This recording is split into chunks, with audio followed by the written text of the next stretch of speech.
C'est le nouveau paquet, oui. C'est l'image de la personne qui l'a mis en place un petit peu. Vous l'avez compris, ce vendredi 20 mai, les buralistes sont remontés contre la ministre Marisol Touraine et la mesure de sa loi santé mettant en place des paquets de cigarettes neutres. Pour nous, ça va être une contrainte de rangement dans nos réserves, après une mise en rayon qui va être très difficile. Mais on va se mobiliser, là il y a un mot d'ordre, on est en train de mettre en place. Alors je pense que ça va être pour le premier match de l'Euro, on va bloquer le pont d'Aquitaine, la Rocade, ainsi que le tram. Ça fera 6000 personnes, 6000 véhicules qui bloqueront tout Bordeaux. Mais pour les clients et les professionnels du secteur, ce nouveau paquet ne changera rien aux habitudes. Ouais, ils essaient de me dégoûter de fumer, mais bon, ça fait 30 ans que je fume, je pense pas d'arrêter sitôt, quoi.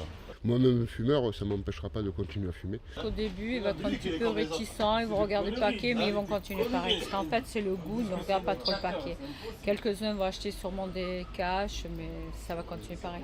Et puis le client, plus il râle, plus il fume. Cette loi anti-tabac ne concerne pas que les cigarettes. Des mesures d'encadrement sont aussi prises pour les vapotes. La mise en application concerne la publicité, en fait publicité et propagande des matériels de lavable, des produits du vapotage. Ensuite vont venir progressivement d'autres limitations sur le matériel, sur les liquides, et en particulier pour nous qui sommes des producteurs de e-liquide, commercialiser une gamme de e-liquide risque de devenir très cher, puisqu'il va falloir faire une notification de mise sur le marché 6 mois avant la commercialisation, et cette notification a un coût qui sera au maximum de 7 600 €.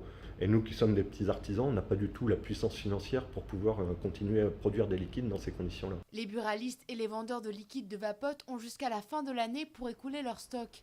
La ministre de la Santé n'exclut pas que la mise en place de ces mesures s'accompagne d'une augmentation du prix du paquet.